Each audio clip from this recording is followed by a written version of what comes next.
நேயர்களே வணக்கம். நான் உங்கள் மார்ஷல். இன்றைய சிறப்பு நேர்காணலுக்காக நம்முடன் தந்தை அருள்மணி இணைந்திருக்கிறார். அவரோடு நிறைய விஷயங்கள் பேசலாம். Father praise the lord. வணக்கம். Praise the lord Marshal. நல்லா இருக்கீங்களா ஃபாதர்? கடவுள் அருளால் நல்லா இருக்கிறேன்.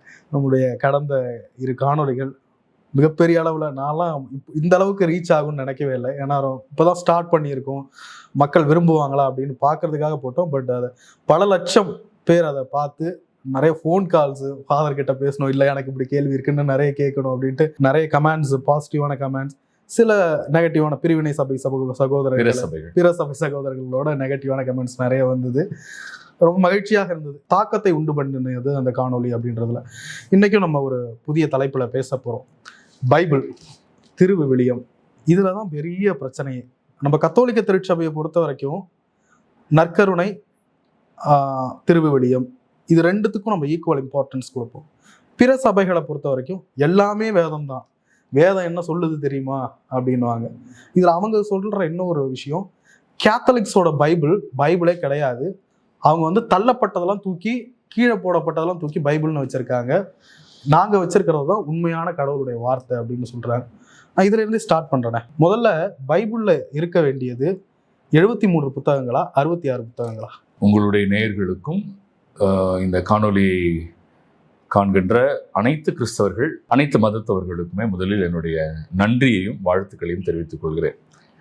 அவர்கள் கொடுத்த எல்லா விதமான வாழ்த்து செய்திக்கும் அல்லது ஒரு சிலர் சொன்ன நெகட்டிவான காமெண்ட்ஸுக்கும் அவங்களுக்கும் நான் நன்றி சொல்கிறேன். ஏன்னா கடவுள் அவர்களையும் ஆசீர்வதிக்கணும் அப்படின்றத நான் வேண்டிக்கிறேன்.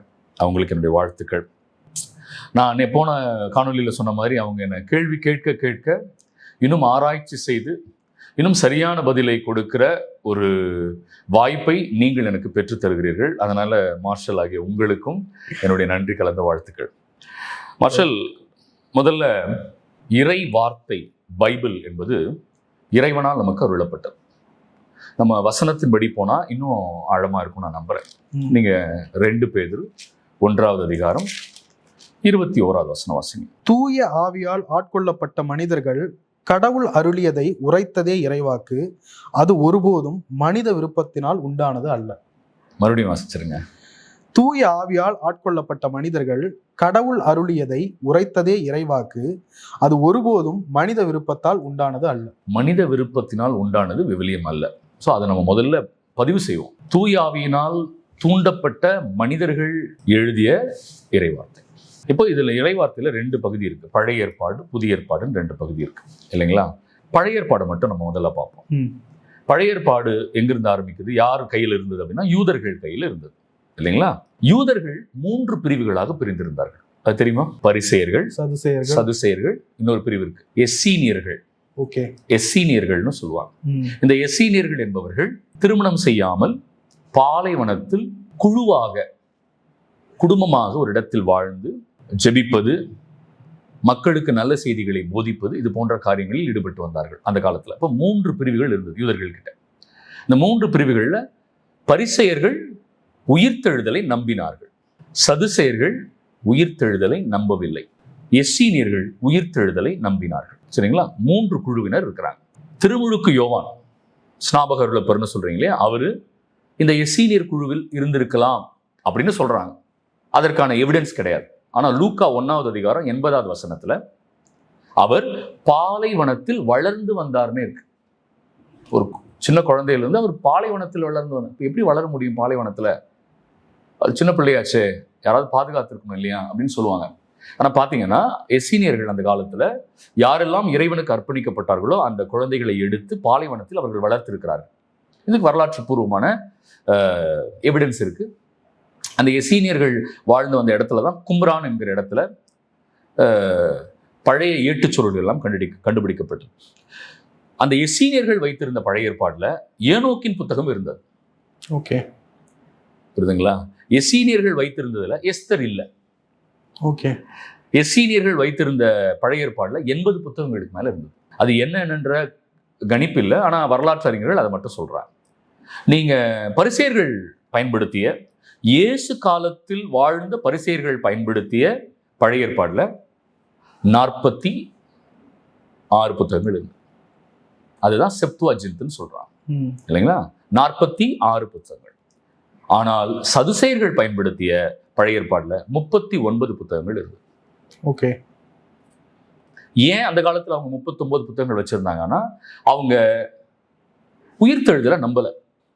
ஆனா மக்கபேயர் புத்தகத்துல உயிர்த்தெழுதலுக்காக ஜெபிக்கிறார்கள், இறந்தவர்களுக்காக ஜெபிக்கிறார்கள், ஆகவே அதை நாங்கள் ஏற்றுக்கொள்ள மாட்டோம்னு சதுசேயர்கள் சொன்னாங்க. ஆனா பரிசேயர்கள் உயிர்த்தெழுதலை நம்பினார்கள். அதனாலதான் இயேசு சதுசேயர்களை கடிந்து கொள்வார். உங்களுக்கு இறை வார்த்தையும் தெரியாது, கடவுளுடைய வல்லமையும் தெரியாது. இயேசு கடிந்து கொள்வார் சதுசேயர்களை. ஏனென்றால் உயிர்த்தெழுதல் உண்டு. மத்தேயு 22வது அதிகாரம் 23வது வசனத்துல வாசி. அதே நாளில் உயிர்த்தெழுதல் இல்லை எனும் கருத்துடைய சதுசேயர் இயேசுவை அணுகி, போதகரே, ஒருவர் மகப்பேரின்றி இறந்து போனால் அவருடைய மனைவியை கொழுந்தனே மனைவியாக ஏற்றுக்கொண்டு தம் சகோதரருக்கு வழிமரபு உருவாக்க வேண்டும் என்று மோசே உரைத்திருக்கிறார். எங்களிடையே சகோதரர் 7 இருந்தனர்.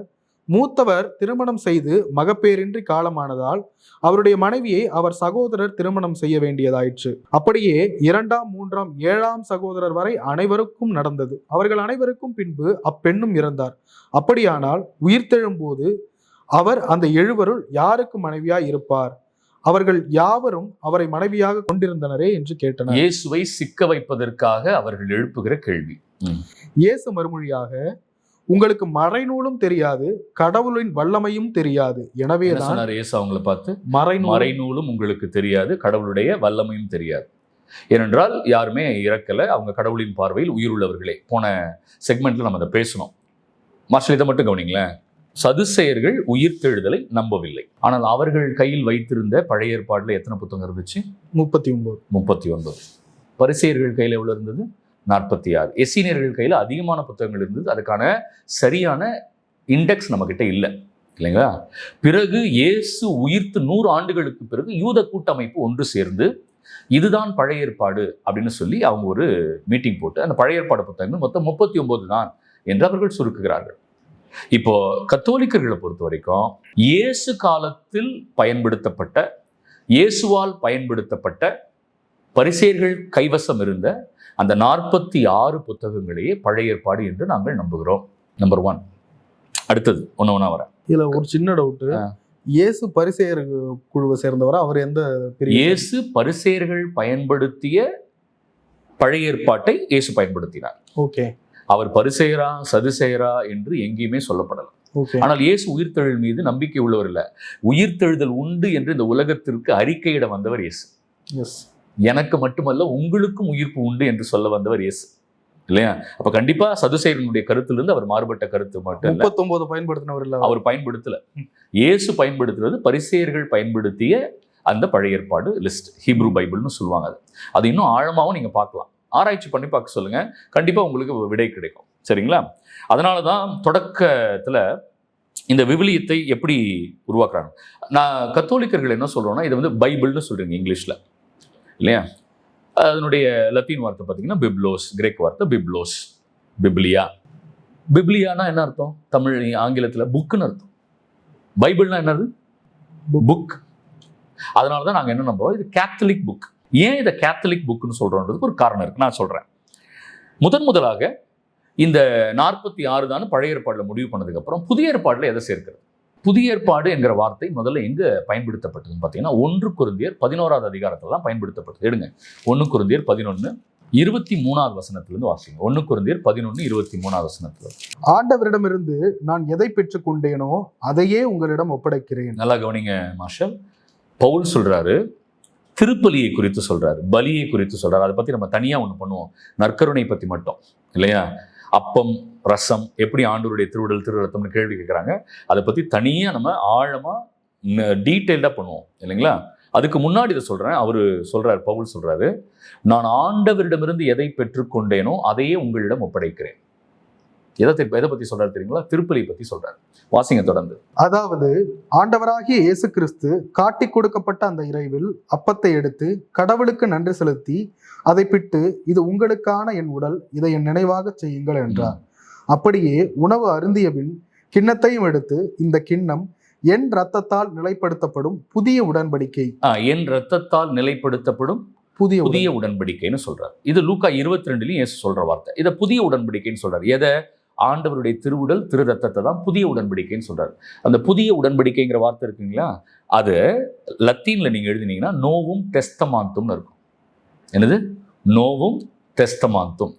நோவும் டெஸ்டமாந்தும் என்கிற அந்த லத்தீன் வார்த்தையை அப்படியே ஆங்கில வார்த்தையை மாத்தினீங்கன்னா நியூ டெஸ்டமெண்ட். ஓகே, அதை தமிழாக்கம் பண்ணீங்கன்னா புதிய ஏற்பாடு. புதிய ஏற்பாடு என்கிற வார்த்தையை முதலாக இயேசு திருப்பலியில் பயன்படுத்தி, நற்கருணையில் பயன்படுத்தி, அதாவது இயேசுவின் திருவுடல் திரு ரத்த அந்த செயல்பாட்டிலே பயன்படுத்தி, அதை தொடக்க கால கிறிஸ்தவர்கள் ஒவ்வொரு வாரத்தின் முதல் நாளும் அப்பம் பிட்டாங்க. அந்த அப்பம் பிடுதல் தான் இப்ப நம்ம திருப்பலின்னு சொல்றோம் இல்லைங்களா? அதை பவுல் சொல்றாரு, நீங்க திருப்பலிக்கு வரும்பொழுது நிறைய தவறான காரியங்களை செய்றீங்க இல்லையா? சில பேர் சேர்ந்து உட்கார்ந்து சாப்பிட்றீங்க, பலியில் வருது அது அப்பம் இல்லை, ஆண்டவருடைய உடல். அது ரசம் இல்லை, ஆண்டவருடைய ரத்தம். நீங்க சாப்பிட்றதா இருந்தால் வீட்லயே உட்காந்து சாப்பிடுங்க இல்லையா? இதுல விளையாடாதீங்க. அதனால்தான் உங்களில் நிறைய பேருக்கு இன்னும் உடம்பு சரியில்லாமல் இருக்கு, நோயாளியா இருக்கிறீங்க, சில இறந்து போய்விட்டீர்கள்.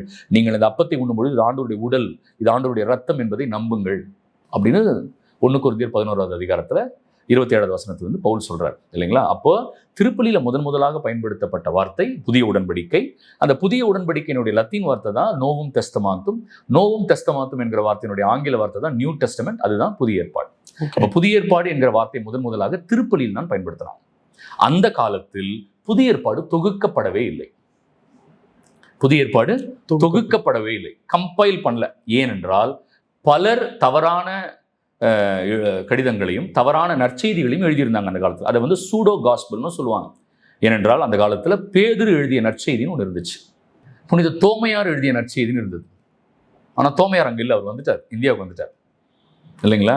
யூதாஸ் இஸ்காரியோத்தி எழுதிய நற்செய்தி என்று இருந்தது. இப்படி பலர் இன்னொருவருடைய பெயரால் நற்செய்தியெல்லாம் எழுதுறாங்க. பவுலின் பெயரால் போலி கடிதங்கள் எழுதப்படுகிறது இல்லைங்களா? இயேசுவின் சீடர்களின் பெயரால் நற்செய்திகள் போலியாக எழுதப்படுகிறது. அப்ப இருந்த அந்த கத்தோலிக்க திரு அவை, நான் சொன்ன ஏற்கனவே முதல்ல இருந்த அவை கத்தோலிக்க திரு அவை மட்டும்தான். சில பேர் சொன்னாங்க கான்ஸ்டன்டைன் ஆரம்பிச்ச சபை அப்படின்னாங்க. நகைச்சுவையாக மட்டும்தான் இருந்தது. ஏனென்றால் முதல் 300 ஆண்டுகள் உரோமை பேரரசு கிறிஸ்தவத்தை அழிக்க கங்கணம் கட்டி கொண்டிருந்தது. முதல் 300 ஆண்டு. அந்த முதல் 300 ஆண்டுகளிலேயே புதிய ஏற்பாடு எது பழைய ஏற்பாடு எது முடிவு பண்ணியாச்சு. கத்தோலிக்க திருச்சபை உருவாயிருச்சு. நான் அதுக்கு உங்களுக்கு எவிடன்ஸ் கொடுத்தேன் போன செக்மெண்ட்ல. என்ன எவிடன்ஸ் கொடுத்தேன்? திருத்தூதர் பணியிலேயே ஆயர், குருக்கள், திருத்தொண்டர்கள் என்று ஒரு ஸ்ட்ரக்சர் உருவாகிவிட்டது. 1ஆம் நூற்றாண்டிலேயே புனித அந்தியோக்கியா இஞ்ஞாசியார் ஒரு கடிதம் எழுதினார். அந்த கடிதத்தில் நற்கருணை திருப்பலியை மையமாக கொண்டு, பலியை மையமாக கொண்டு, எங்கே ஆயரின் தலைமையிலே கிறிஸ்தவ மக்கள் ஒன்று கூடுகிறார்களோ அங்கே கத்தோலிக்க திருச்சபை இருக்கிறது. எழுதினது புனித அந்தோக்கியா இஞ்ஞாசியார். அந்த சபை என்ன சபைன்னு சொல்றாங்க? கத்தோலிக்க திருச்சபை. எழுதினவர் யாரு? இயேசுவினுடைய அன்பு சீடருடைய முதல் சீடர், யோவானுடைய முதல் சீடர். இதை எப்படி மறுக்க முடியுது? இதை எப்படி மறுக்கிறீங்க? அது கத்தோலிக்க திருச்சபை தான் சொன்னது, நாங்க இல்ல.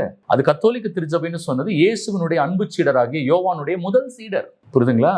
அதே மாதிரி யோவானுடைய முதல் சீடர் குழுவில் இருந்த இன்னொருத்தர், அவர் பேர் போலிகார்ப். இது எல்லாமே அவைலபிளா இருக்கு. போலிகார்ப். அவருடைய சீடர் இரேனியூஸ். அவர் எழுதுறாரு, முதல் போப்பு பீட்டர், 2வது வந்தவர் கிளீட்டஸ், 3வது வந்தவர் லைனஸ். கரெக்ட்.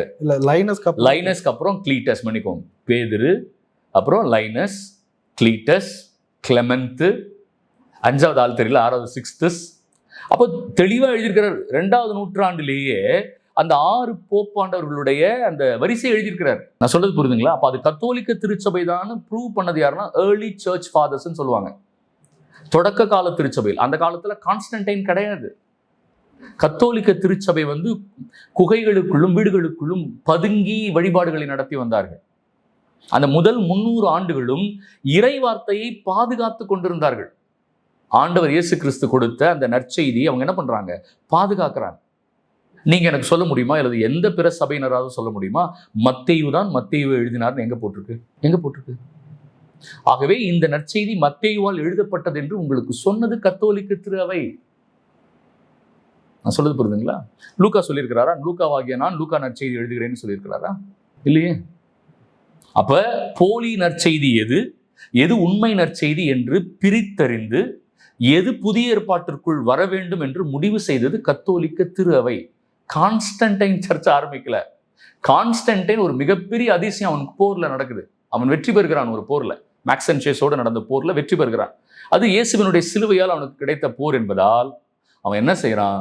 கிறிஸ்தவர்கள், கத்தோலிக்க கிறிஸ்தவர்கள், ஏன்னா அப்ப இருந்த ஒரே சபை தான், கத்தோலிக்க கிறிஸ்தவர்கள் வழிபாடு செய்வதற்கு சுதந்திரத்தை கொடுக்கிறான் முதல்ல. அதற்கு பிறகு அவனும் கிறிஸ்தவனாக மனம் மாறுறான். அதனால இது வந்து ரோமன் சர்ச்சுன்னு அங்க அந்த காலத்துல சொல்ல ஆரம்பிச்சாங்க இல்லைங்களா? கான்ஸ்டன்டைன் ஆரம்பிக்கல. யாரு சொல்றாங்க? எப்படி இப்படி தப்பு தப்பா சொல்ல முடியுதுன்னு எனக்கும் தெரியல. வேதனையா இருக்கு. பரவாயில்ல இல்லைங்களா? அப்போ அந்த முதல் 300 ஆண்டுகள்ல தொகுக்கப்பட்டு விட்டது. தொகுக்கப்பட்ட முதல் 300 ஆண்டுகள்ல பாத்தீங்கன்னா ஒரு குருவானவர், ஒரு ஃபாதர், அவர் பேரு ஜெரோம். அவர் பெத்லஹேம்ல இயேசு பிறந்த இடத்துல அங்க ஒரு குகையில 30 ஆண்டுகளுக்கு மேலாக இருந்து கிரேக்கத்துல எபிரேயத்துல இருந்த எல்லாவற்றையும் மொழிபெயர்த்து புல்காத்தை உருவாக்குகிறார். வல்கேட்னு சொல்றாங்க, புல்காத்தை. அவருக்கு அப்ப சந்தேகம் வருது இல்லையா? இந்த 7 புத்தகத்தை இணைக்கணுமா இணைக்கக்கூடாதா அப்படின்னு சந்தேகம் வருது. அப்ப இருந்த அந்த கூட்டமைப்பு, அங்க இருந்த அந்த முதல் கிறிஸ்தவ மூப்பர்கள் கிட்ட போய் கேட்கிறாங்க.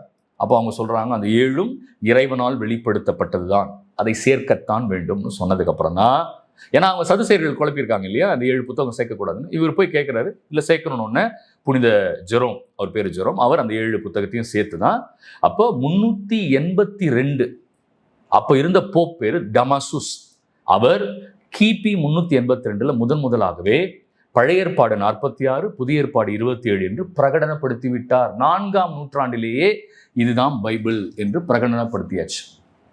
கத்தோலிக்கர்கள் சேர்த்தாங்க, நீக்கினாங்கன்னு சொல்றதெல்லாம் எங்களுக்கு கேட்கும்போது நாங்க வந்து மன வருத்தம் அடைகிறோம். ஏனென்றால் அவர்களை வழி நடத்தியவர்கள் இப்படி தவறாக உங்களுக்கு சொல்லியிருக்கிறாங்களே அப்படின்னு நினைச்சு நாங்க வருத்தப்படுறோம். அவ்வளவுதான்.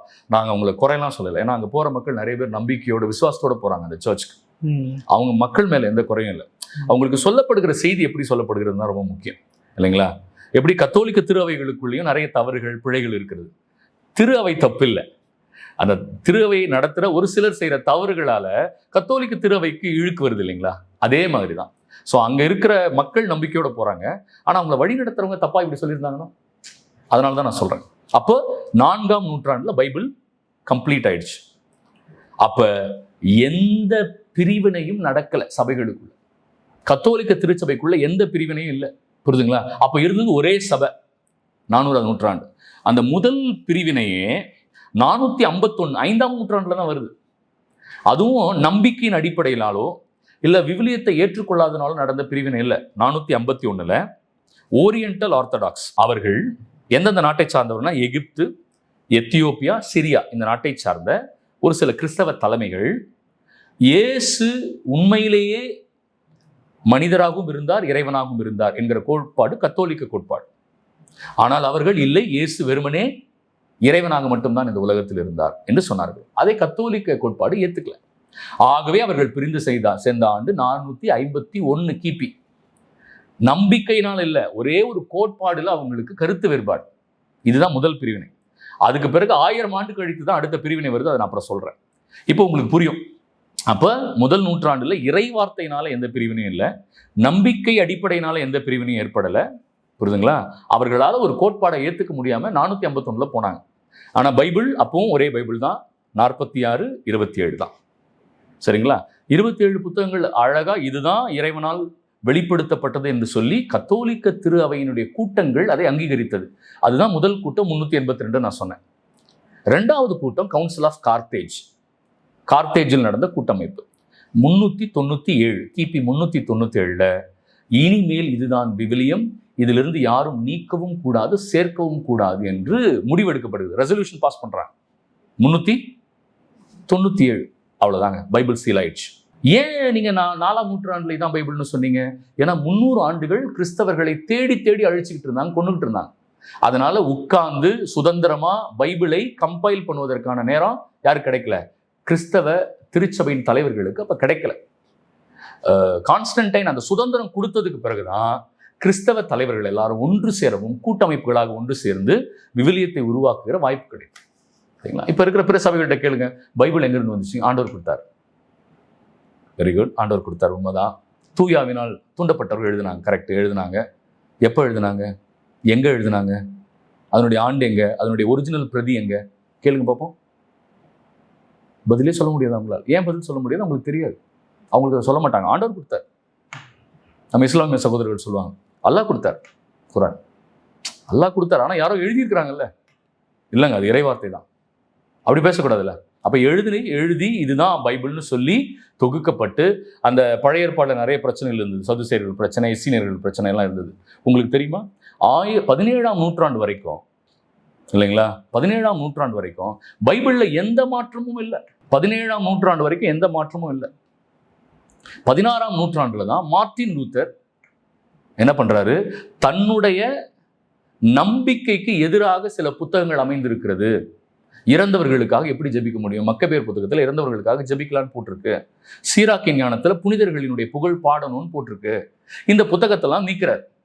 ஒரு தனி மனிதனுடைய நம்பிக்கையின் பொருட்டு 1600 ஆண்டு காலம் காக்கப்பட்ட விவிலியத்திலிருந்து 7 புத்தகங்கள் நீக்கப்படுகிறது.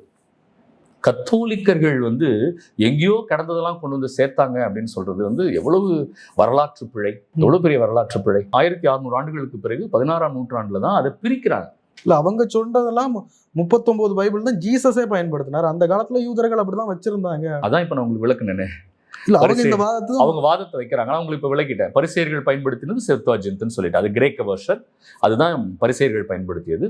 சதுசேயர்கள் பயன்படுத்தியது உண்மைதான், 39 புத்தகங்கள் தான், அதை நாங்களும் ஏற்றுக்கொள்கிறோம். எஸ்ஸீனியர்கள் பயன்படுத்தினது இன்னும் நிறைய இருக்கு. ஏனோக் புத்தகங்கள்லாம் சேர்த்து பயன்படுத்தி இருக்கிறாங்க. ஆனா அதை நம்ம ஏற்றுக்கொள்ளல. ஆகவே இயேசு காலத்துல பயன்படுத்தப்பட்டு பரிசேயர்களால் பயன்படுத்தப்பட்டதை மட்டும்தான் நம்ம ஏத்துக்கிட்டோம்னு சொல்றேன். நீங்க வேணும்னா அதை வச்சுக்கோங்க. இதுல இன்னும் ஒரு டவுட் எனக்கு. இப்ப பைபிள்னு நம்ம சொல்றோம், நம்ம பைபிள்ல அந்த பார்ட்டே தனியா தானே இருக்கு, இணை திருமுறைன்னு இணைச்சு தானே வச்சிருக்காங்க. நான் உங்களுக்கு அதான் சொன்னேன் முன்னாடி. இப்போ அதை சேர்த்திருக்கிறாங்க. கத்தோலிக்க திருவையில பைபிள்ல அந்த 7 புத்தகத்தையும் பழைய ஏற்பாடுலேயே சேருங்க, ஏன்னா அப்படிதான் முதல்ல இருந்தது. அதனால ஜெரோம்க்கு ஒரு சந்தேகம் வந்துச்சுன்னு சொன்ன பார்த்தீங்களா, ஜெரோம் என்ன பண்ணாரு, நேராக போய் கேட்குறாரு, இதை நம்ம சேர்க்கணுமா வேணாமா, ஏன்னா சதுசேயர்கள் பழைய ஏற்பாடுல அது இல்லை, நம்ம சேர்க்கணுமா வேணாமா. அப்போ அங்கிருந்த கூட்டத்தினர் என்ன முடிவு பண்றாங்க, 397 சேர்க்கணும், ஏன்னா அது இறைவனுடைய வெளிப்பாடுன்னு திருச்சபை முடிவு பண்ணிருச்சு. திருச்சபை முடிவு பண்ணி ஜெரோம் சேர்த்துறாரு. அதனால அது என்ன திருமுறை நூல்கள்னு சேர்க்கிறாங்க, இணை திருமுறை நூல்கள்னு சேர்த்துட்டாங்க. சேர்த்த ஆண்டு எப்போ, 397, 4ஆம் நூற்றாண்டுல ஃபைனலைஸ் ஆயிடுச்சு பைபிள்.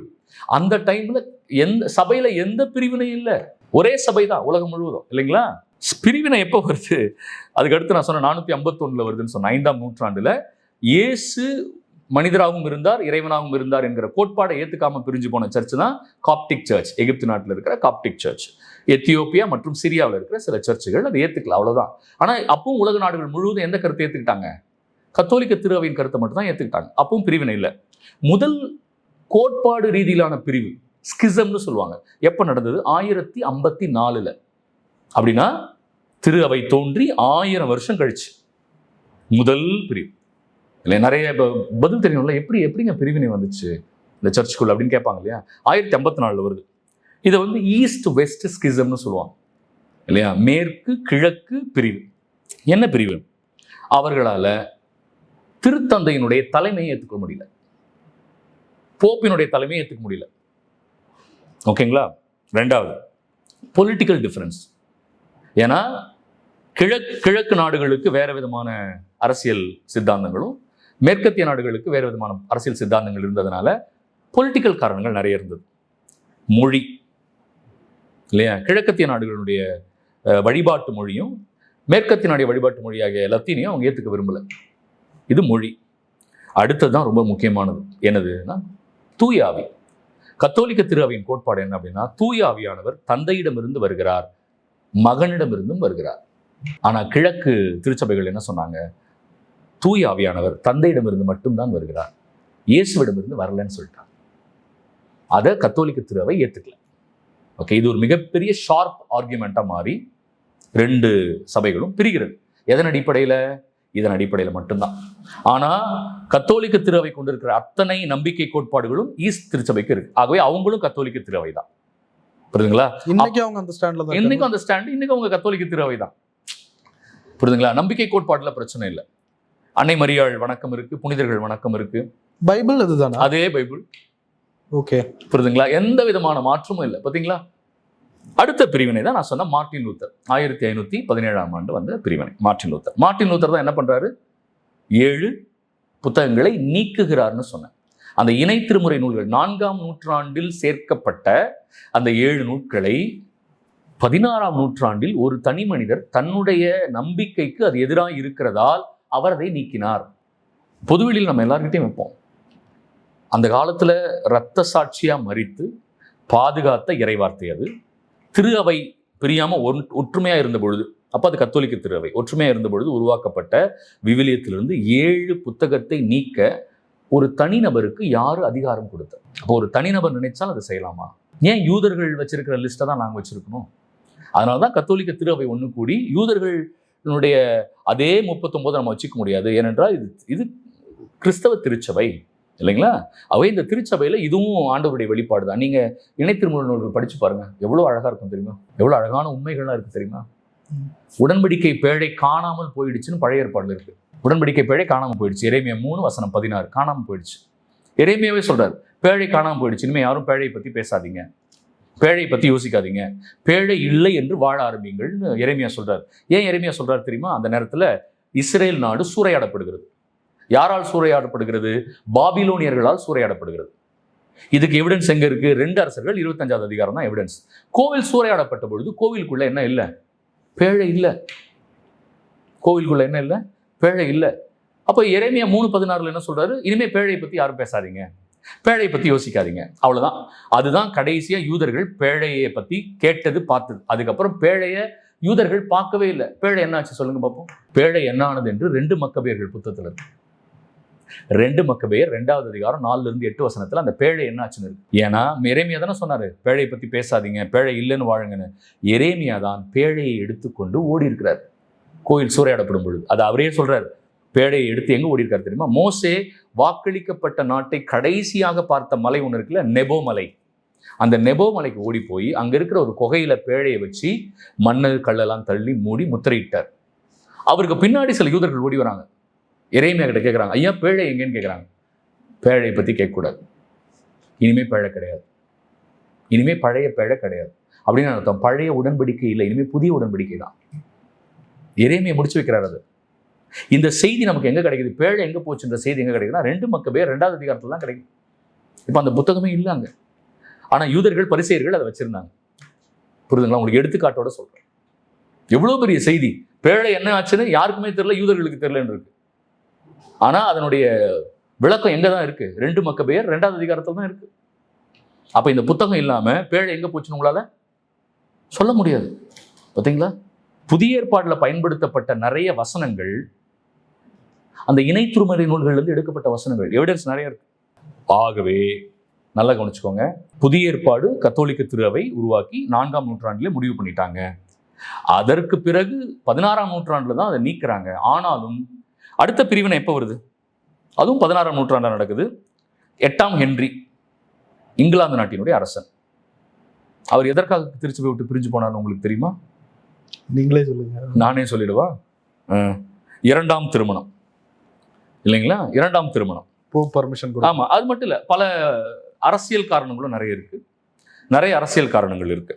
நம்ம ஒவ்வொன்றையும் விளக்கமா பேசணும். ஆனாலுமே அது 2வது நடக்குது 1534. அந்த காலகட்டத்திலையுமே அவர்கள் கைகளில் இருந்த பைபிள்லையும் 76 புத்தகம் இருந்தது. புரியுதுங்களா? மார்ட்டின் லூத்தர் ரெஃபர்மேஷன் மாற்றத்தை கொண்டு வரணும்னு நினைக்கும் போதும் பைபிளில் 73 புத்தகங்கள் இருந்தது. அவர் தான் அதை 7 நீக்கிறாரு. அதே மாதிரி 2வது பிரிவு ஆங்கிலிக்கன் சர்ச்சில் நடக்குது 1534 8ஆம் ஹென்றி. அதான் first separation from the Catholic church. அதுவும் கத்தோலிக்க திருச்சபையில தான் பிரிஞ்சு போறாங்க பாருங்க. இதெல்லாமே அங்கேயும் செப்பரேஷன் நடக்குது. அப்போவும் 1539ஆம் ஆண்டு குயின் எலிசபெத், 1ஆம் குயின் எலிசபெத் அவர்கள் கத்தோலிக்க திரு அவைக்கும் ஆங்கிலிக்கன் சபைக்கும் ஒரு பாலமா இருக்கிறாங்க. சரிங்களா? அதற்கு பிறகு வந்த கிங் ஜேம்ஸ் வெர்ஷன்ற பைபிளை இங்கிலாந்து நாட்டில் நீங்க பாத்தீங்கன்னா அவங்களுடைய பைபிள்ல 80 புத்தகங்கள் இருந்தது. எத்தனை இருந்துச்சு? 80 புத்தகங்கள் இருந்தது. 73 இல்ல, 80 இருந்துச்சு. அதற்கு பிறகு 18ஆம் நூற்றாண்டுக்கு அப்புறம் தான் அதுல இருந்து அந்த புத்தகங்கள் நீக்கி அவங்க மறுபடியும் அதை 39, 27 மாத்துறாங்க, 66 மாத்துறாங்க. ஆனா அதுக்கு முன்னாடி அந்த பைபிள் எவ்வளவு இருந்தது? 80 இருந்தது. புரியுதுங்களா? ஆனா கத்தோலிக்க திருவையில ஃபர்ஸ்ட்ல இருந்து 4ஆம் நூற்றாண்டுல இருந்து எந்த மாற்றமும் இல்லை. ஆனால் லூத்தரன் சர்ச்சில் மாற்றம் 16ஆம் நூற்றாண்டு, அவர் ஆரம்பிக்கிற சர்ச் லூத்தரன் சர்ச் இல்லைங்களா, அதில் மாற்றம் வந்து ஆங்கிலிக்கன் சர்ச் பிரியும் பொழுது அந்த பிரிவினை சபைகள் அங்கே மன்னிக்கும் அந்த அவங்க பிரிந்து செல்லும் பொழுதும் அவங்களுடைய பைபிளில் 80 புத்தகங்கள் வச்சிருக்கிறாங்க. பிறகு அவங்களும் அதை மாற்றிக்கிறாங்க இல்லைங்களா. இப்போ யார் இந்த மாற்றங்கள் எல்லாம் கொண்டு வந்தது விவிலியத்தில்? கத்தோலிக்க திரு அவையா அல்லது கத்தோலிக்க திரு அவைக்கு பின்னால் வந்த சபைகள் மாற்றங்களை கொண்டு வந்தாங்களா? இல்லை, அதில் அவங்க சொல்கிற சில காரணங்களையும் பார்க்கணும்ல. அதில் வரலாற்று ரீதியாக புவியியல் ரீதியாக நிறைய பிழைகள் இருக்கு. எந்த பீரியட்ல எந்த கவர்மெண்ட் இருந்ததுன்னு சொல்றதுல கூட பிழைகள் இருக்கு. இப்போ நான் ஒன்று தான் சொல்கிறேன், ரொம்ப சிம்பிள். தொடக்கத்திலிருந்து கத்தோலிக்க திரு அவை விவிலியத்தை மாற்றலை, கரெக்டுங்களா? மாற்றலை, அதுதான் விவிலியம். விவிலியத்தை முதலாக மாற்றினது எந்த நூற்றாண்டு? 17ஆம் நூற்றாண்டு. 16ஆம் நூற்றாண்டு மார்ட்டின் லூத்தர். பிறகு மறுபடியும் 17ஆம் நூற்றாண்டுல ஆங்கிலிக்கன் சபையில மாத்துறாங்க இல்லைங்களா. அப்ப முதல்ல இருந்து வந்த ஒரே பைபிள் எந்த பைபிள்னு கேட்கிறாங்க? Catholic church. அவ்வளவுதானங்க. யார் அதிகாரம் கொடுத்தா பைபிள் வசனங்களையும் பைபிளுடைய செய்திகளையும் மாற்றுவதற்கு யார் அதிகாரம் கொடுத்தா? இல்ல, கடவுளுடைய வார்த்தையில பிழை இருக்காதுல்ல, வரலாற்று பிழைகள் இருக்கு, அதனால அதை ஏத்துக்க முடியாது. ஒரு விஷயம் பிழையா இருக்கு, டவுட்ல இருக்குன்றப்ப எப்படி நம்ப முடியும்? பாருங்க, வரலாற்று பிழை இருக்கிறது என்று உங்களுக்கு யார் சொன்னா? அவங்க பழைய ஏற்பாட்டோட ஒப்பிட்டு பார்த்து கண்டுபிடிக்கிறாங்க. அதை கண்டுபிடிங்க, கண்டுபிடிச்சு கொண்டு வாங்க, நம்மளும் ரிசர்ச் பண்ணி உட்காருவோம் இல்லைங்களா. ஏன்னா இது வந்து இந்த கையில் இருக்கிற திருவள்ளியும் எந்த ஒரு ஆராய்ச்சியும் இல்லாமல், எந்த விதமான இதுவும் இல்லாமல் கத்தோலிக்க திரு அவை 2000 வருஷமா இந்த பைபிளை வச்சுட்டு இருக்கிறாங்கன்னு நீங்கள் நம்புறீங்களா? இது நாங்கள் வந்து வீம்புக்காக கையில் வச்சுக்கிட்டு சுற்றுறோமா? ஏன் இதை தொடுவதற்கோ மாற்றுவதற்கோ எங்களுக்கு எந்த அதிகாரமும் இல்லை. ஏனென்றால் தொடக்க காலத்திலேருந்து இது மட்டும்தான் இருக்குது இல்லைங்களா. அதனால தான் இதை எந்த விதமான மாற்றத்தையும் நாங்கள் கொண்டு வர விரும்பலை. மாற்றம் கொண்டு வந்தது 16ஆம் நூற்றாண்டு. அதுக்கப்புறம் அப்போ ஒரு தனி மனிதருடைய விருப்புக்காக பைபிளை மாற்றலாம்னு நீங்கள் சொல்கிறீங்க, அப்படிதான் நீங்கள் சொல்ல வரீங்க? கூடாது, அது உங்களுடைய விருப்பத்துக்கு விடுறேன், நேயர்கள் விருப்பத்துக்கு நான் விட்டுறேன். அப்போ இப்போ நான் உங்களுக்கு சொல்ல வந்த செய்தி இதுதான் இல்லைங்களா. இப்போ சில வரலாற்று தரவுகள் நான் சொல்கிறேன் பாருங்க. கிபி 170லேருந்து 200 அப்போ இருந்தது மொரட்டோரியன் ஃப்ராக்மெண்ட், மொரட்டோரியன் படிவம், எழுத்து படிவம். அதில் வந்து 2 நற்செய்தி தான் இருந்தது. எப்போ? 170லேருந்து 200 2ஆம் நூற்றாண்டில். பேதுரு எழுதிய நற்செய்தி, பவுல் எழுதிய திருத்துதர் பணி, யாக்கோபு எழுதிய நற்செய்தி இருந்தது. இதெல்லாம் இருந்துதான் பைபிளுக்குள்ள சேர்த்தாங்களா? சேர்க்கல. ஏன் சேர்க்கலன்ற ஒரு கேள்வி இருக்குல்ல.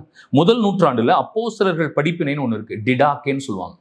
அது முதல் நூற்றாண்டில் எழுதப்பட்ட டிடாக்கே, அப்போஸ்தலர்களின் படிப்பினை. அதுல தான் குழந்தைகளுக்கு ஞானஸ்நானம் கொடுக்கலாம்னு எழுதியிருக்கு. 1ஆம் நூற்றாண்டு எழுதப்பட்டது. கிறிஸ்தவர்கள் ஒற்றுமையாக வாழ்ந்து வந்தாங்க தெரியுங்களா. அப்போஸ்தலர்களால் வழி நடத்தப்பட்ட கிறிஸ்தவர்கள் ஒன்றா வாழ்ந்து வந்தாங்க. அந்த மக்களை வழி நடத்த அப்போஸ்தலர்கள் எழுதினாங்க இல்லையா, அதுக்கு பேர் டிடாக்கே. அந்த டிடாக்கேவை அவங்க நற்செய்தியில் சேர்க்கல. இக்னேஷியஸ், இப்போ நான் சொன்னேன் 1ஆம் நூற்றாண்டுல இருந்த இஞ்ஞாசியாருடைய கடிதங்கள் இருந்தது, அதை நற்செய்தியில் சேர்க்கல. கிளமெண்ட் போப்பு இல்லை, முன்னாள் திருத்தந்தை, அவருடைய கடிதங்களை நற்செய்தியில் சேர்க்கல. ஏனென்றால் எது இறைவனால் வெளிப்படுத்தப்பட்டது என்பதை திருச்சபை ஒன்று கூடி திருச்சபை முடிவு செய்தது.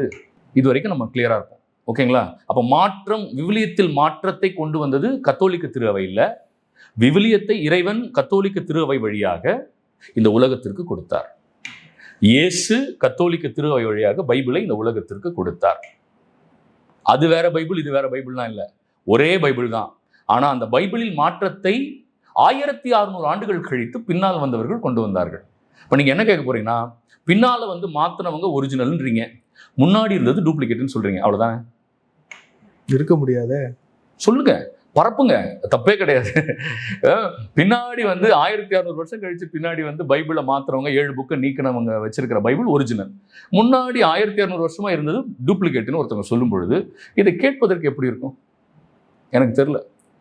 இது மேல, இந்த போலி பிம்பத்தின் மேல அவங்க திருச்சபைகளை கட்டுறாங்க. அதுதான் எங்களுக்கு வேதனையா இருக்கு. எங்களுக்கு வேதனையா அதுதான், வேற எந்த வேதனையும் இல்லை. அதனாலதான் சிஎஸ்ஐ சர்ச் இப்ப இந்த பைபிளை ஒத்துக்கிட்டாங்களா? ஆமா, சிஎஸ்ஐ சர்ச் கத்தோலிக்க திருவிலியத்தை ஒத்துக்கிட்டாங்க. கேட்டு பாருங்க, சிஎஸ்ஐ பிஷப் கிட்ட கேட்டு பாருங்க. லூத்தரன் சேர்த்துக்கிட்டாங்க. எங்ககிட்ட இருந்து பிரிந்து போன மெயின் ஸ்ட்ரீம் சர்ச்சா இருக்கிற லூத்தரன் சர்ச், சிஎஸ்ஐ சர்ச் இந்த விவிலியத்தை ஏற்றுக்கொண்டார்கள். அதனாலதான் இதுக்கு பேரே பொது திரு விவிலியம்னு வந்துச்சு. பார்த்தீங்களா? ஏன் தெரியுமா? எங்ககிட்ட இருந்து பிரிந்த எல்லாமே கேத்தலிக் சர்ச் தான் சொன்னேன் இல்லைங்களா. 1517 முதல் பிரிவு மார்ட்டின் லூத்தரால் போன லூத்தரன் சர்ச், 1534 ஆங்கிலிக்கன் சர்ச், கரெக்டுங்களா? அதுக்கப்புறம் எந்த பிரிவு பெரிய பிரிவா இருந்ததுன்னு பார்த்தீங்கன்னா 1901 கான்சாஸ் சிட்டியில், அமெரிக்காவில் கான்சாஸில் ஒரு பெந்தகோஸ்தே சபை உருவாக்கப்படுகிறது 1901. 1906 லாஸ் ஏஞ்சலஸ் கலிஃபோர்னியாவில் ஒரு சபை உருவாக்கப்படுகிறது, பெண்டகோஸ்டல் சபை. ஸோ பெண்டகோஸ்டல் சபை வரலாற்று பூர்வமாக உருவானது 1901 மற்றும் 1906. நம்ம பகுதியில் எப்போ இந்த பெந்தகோஸ்டல் சபை உருவாகுது பாருங்க, 1923 TPM, the Pentecostal mission by pastor Paul. இவர் கேரளாவை சார்ந்தவர். ஆனால் இந்த ஆரம்பிக்கப்பட்ட இந்த சபை 1923 ஸ்ரீலங்காவில் ஆரம்பிக்கப்படுது. எங்க? ஸ்ரீலங்காவில் ஆரம்பிக்கப்படுது. பிறகு அது நம்ம நாட்டுக்குள்ள வருது. 1924 ஐபிசி, இந்தியன் பெண்டகோஸ்டல் சர்ச் ஆரம்பிக்கப்படுகிறது 1924. எங்க? கேரளா கும்பநாடு பகுதியில். புரியுதுங்களா? 1947 செப்டம்பர் 27 சிஎஸ்ஐ சர்ச்சு உருவாக்கப்படுது 1947. எந்த சர்ச்லாம் ஒன்றா வராங்கன்னா ஆங்கிலிக்கன் சர்ச், மெத்தடிஸ்ட், பிரெஸ்பிட்டீரியன், காங்கிரிகேஷனல், 4 திருச்சபைகள் ஒன்று சேர்ந்து உருவான சர்ச் தான் சிஎஸ்ஐ. வருடம் 1947. முடிவை நான் உங்ககிட்ட விட்டுறேன். இப்போ என்ன சொல்றாங்க, இந்த சபைகள் கையில் வச்சிருக்கிற பைபிள் எங்கிருந்து வந்ததுன்னு அவங்க கேட்குறாங்க.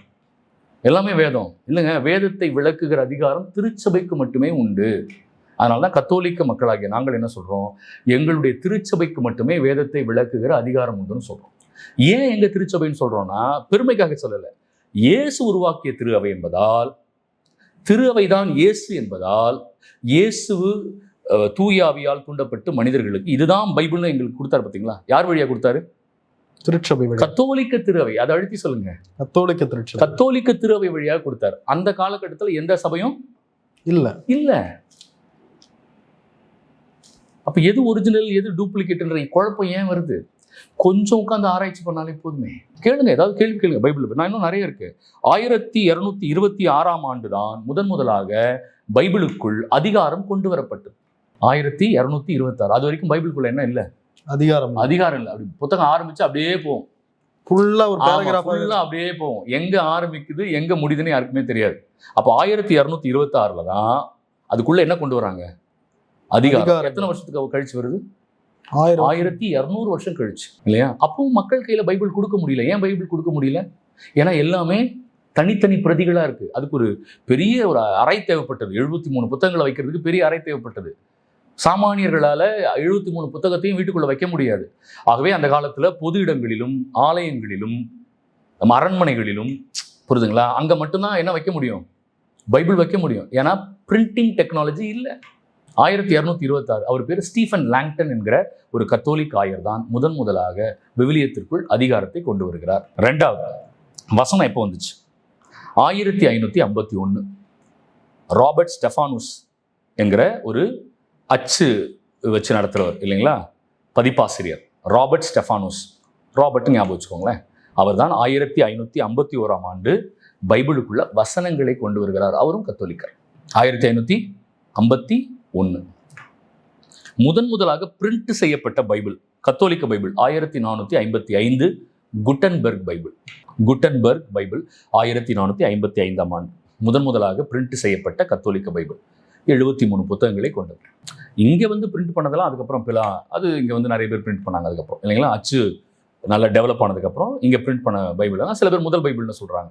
ஆனால் உண்மையாகவே எது முதல் பைபிள்? கத்தோலிக்க பைபிள் பிரிண்ட் ஆகுது 1455. அதுக்கு முன்னாடி எந்த பைபிளும் இல்லை. பைபிள்னு இல்லை.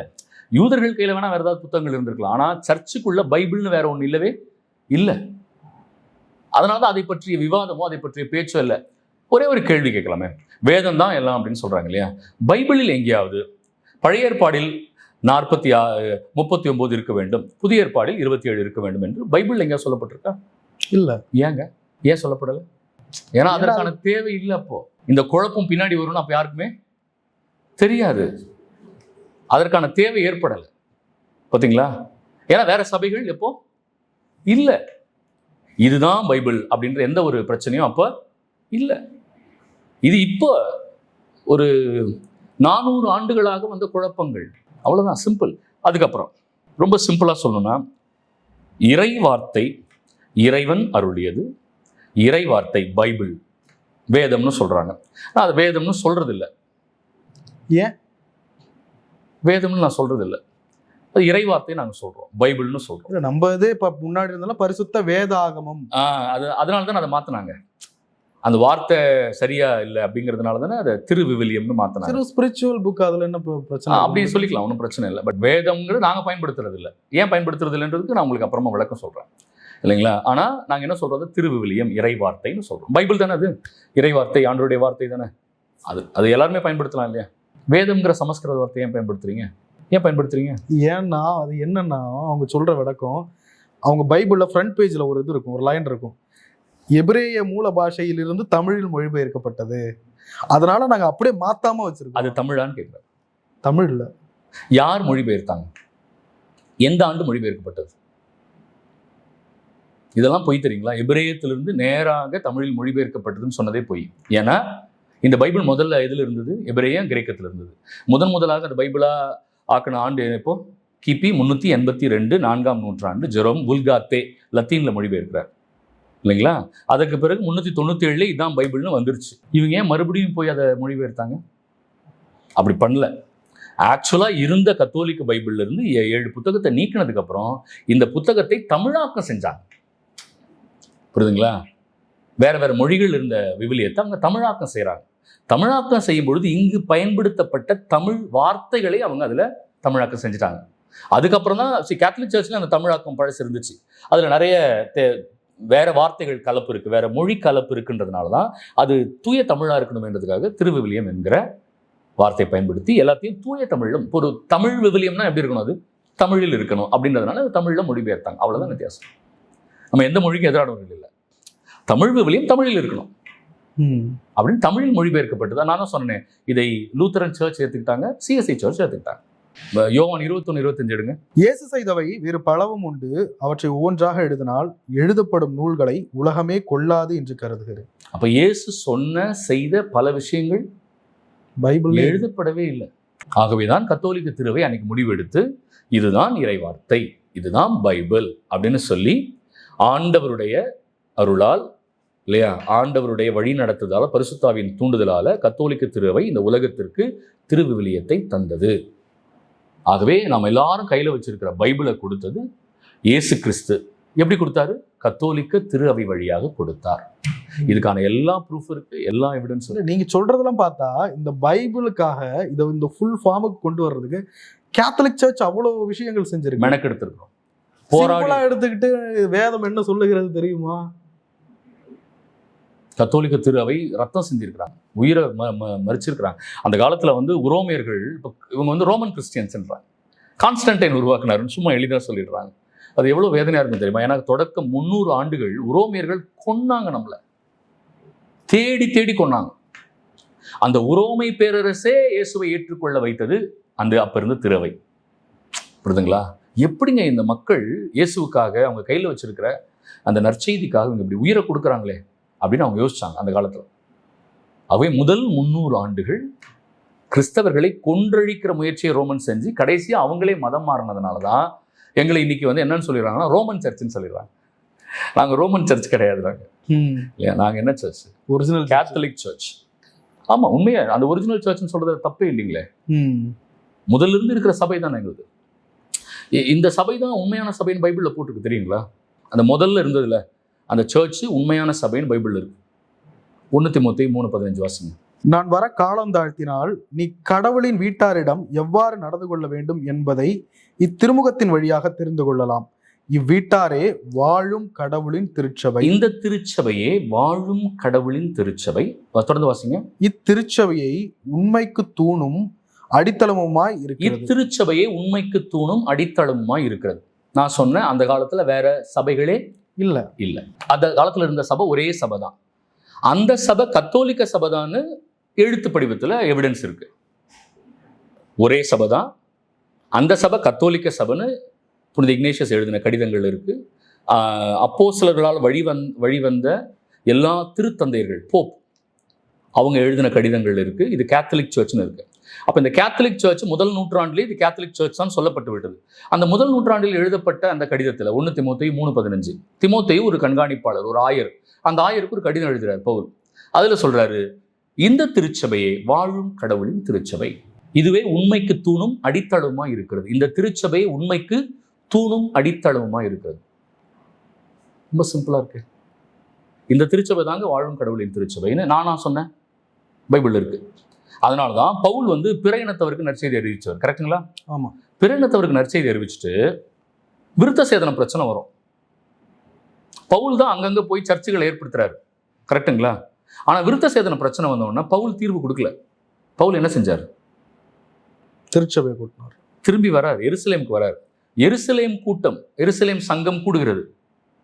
திருத்தூதர் பணி 15வது அதிகாரம். என்ன சங்கம்? எருசலேம் சங்கம் கூடு விவாதிக்கிறாங்க. அப்ப இருந்த மூப்பர்கள், அப்போஸ்தலர்கள் எல்லாரும் சேர்ந்து என்ன பண்றாங்க? விவாதிச்சு ஃபைனலா என்ன முடிவு எடுக்கிறாங்க? விருத்த சேதனம் வேண்டாம், விருத்த சேதனம் தேவையில்லை. ஏன் பவுல் அதை முடிவெடுக்கல தனியா? பவுல் ஏன் முடிவெடுக்கல? அதை முடிவெடுக்கிற தகுதி எந்த தனிப்பட்ட நபருக்கும் கிடையாது திருச்சபையில. திருச்சபை ஒன்று கூடிதான் முடிவெடுத்தாங்க எல்லாத்தையுமே, இல்லையா? அந்த காலத்து திருச்சபை எல்லாரும் ஒற்றுமையா ஒரே இடத்துல இருந்தாங்களா? சொத்தெல்லாம் வித்து அப்போஸ்தலர் காலடியில போட்டாங்களா? இவங்க ஏன் போட மாட்டேங்கிறாங்க? ஏன் போட மாட்டேங்கிறாங்க? அப்ப திருச்சபை சொல்றாங்க, இல்லப்பா திருச்சபை வழி நடத்தினாங்க நம்மள. திருச்சபை எப்படி வழி நடத்துச்சோ நம்ம அப்படிலாம் மாறணும். மறுபடியும் சொல்றேன், திருச்சபைக்குள்ள பிழைகள் உண்டு, திருச்சபைக்குள்ள தவறுகள் உண்டு. எப்படி ஆண்டவரால் தேர்ந்தெடுக்கப்பட்ட இஸ்ரேல் இனத்திற்குள் எவ்வளோ பெரிய பாவங்கள், அக்கிரமங்கள், இடர்பாடுகள், இல்லைங்களா? ஆண்டவரால் அபிஷேகம் செய்யப்பட்ட தலைவர்களே எவ்வளவு பெரிய இல்லையா அதல பாதாள பாவங்களெல்லாம் விழுந்தாங்க. ஆனாலும் ஆண்டவர் இஸ்ரேலை கைவிடவில்லை.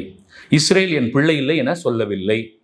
இஸ்ரேலை ஆண்டவர் தேர்ந்தெடுத்தார். ஆனால் இஸ்ரேல் பாவம் செய்தது, வழி தவறி சென்றது, இல்லைங்களா? கத்தோலிக்க திருச்சபை இயேசு ஏற்படுத்தினார்.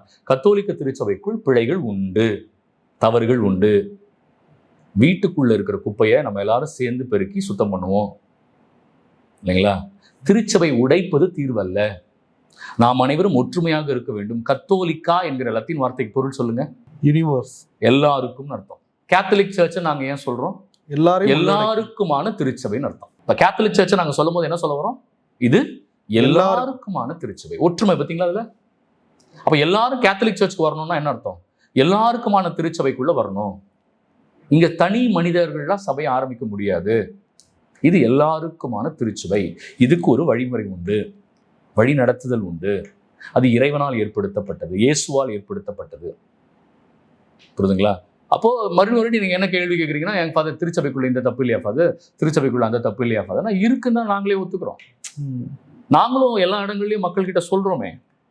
எங்களுடைய போதனை தெளிவா இருக்கே, எங்களுடைய போதனை தெளிவா இருக்கு. நாங்கள் அது எல்லாருக்கிட்டையும் சொல்றோம். தப்பு நடக்குதுன்னா ஆமாங்க, சில இடங்கள்ல தப்பு நடக்குது, பல இடங்கள்ல நடக்குதுன்னு கூட வச்சுக்கோங்க. ஆனா நாங்கள் சொல்லிக்கிட்டே இருக்கிறோம். திரு அவை தவறு இல்லை. திருவைக்குள்ள இருக்கிற சிலர் தவறு செய்வதால் திரு அவை தவறு என்று சொல்கிற உரிமை எங்களுக்கு கிடையாது. இயேசு ஏற்படுத்தப்பட்ட திருச்சபையில் நம்ம எல்லாரும் இருக்கிறோம். தொடர்ந்து பயணிப்போம். இறை வார்த்தையின் ஒளியில், பைபிளின் ஒளியில், இயேசு கிறிஸ்து கத்தோலிக்க திரு அவை வழியாக கொடுத்த பைபிளின் ஒளியில் நாம் அனைவரும் தொடர்ந்து பயணிப்போம். நிறைய விஷயங்களை ரொம்ப ஆழமா தெளிவுபடுத்துனீங்க. இதை தாண்டி சில கேள்விகள், சில சந்தேகங்கள் யாருக்கு இருந்தால் அவங்க கண்டிப்பா நமக்கு அனுப்பலாம். அதை குறித்தும் நீங்க விளக்கம் கொடுப்பீங்கன்னு நான் நம்புறேன்.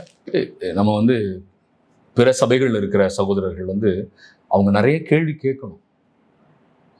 அவங்க கேள்வி கேட்கணும், கொஞ்சம் அநாகரிகமா கேட்காம நாகரிகமா கேட்டா இன்னும் சந்தோஷமா இருக்கும். நம்மளும் நாகரிகமா இல்ல, அதுல அவங்க அநாகரிகமா பேசினாலுமே நம்ம நாகரிகமா, அவங்க அநாகரிகமா நம்மள பேசினாலும், தரக்குறைவா பேசினாலும் நான் அவங்களுக்கு நன்றி மட்டும் செலுத்துகிறேன். நான் மகிழ்ச்சியோடு நன்றி செலுத்துகிறேன். ஆனா அவங்களுடைய கேள்விக்கு உண்மையிலேயே இறை வார்த்தையின் ஒளியில், திருச்சபையின் வரலாற்றின் ஒளியில் நம்ம அவங்களுக்கு பதில் சொல்லுவோம். அதனால அவங்க கேட்கட்டும். நிறைய கேள்விகள் நீங்க கொண்டு வாங்கன்னு தான் நானும் சொன்னேன். போன வாட்டியும் சொன்னேன், அவங்க கேட்கிற கேள்விகள்லாம் கொண்டு வாங்க, நமக்கு நிச்சயமா பதில் சொல்லுவோம். நிறைய விஷயங்கள் பயனுடைய நன்றி.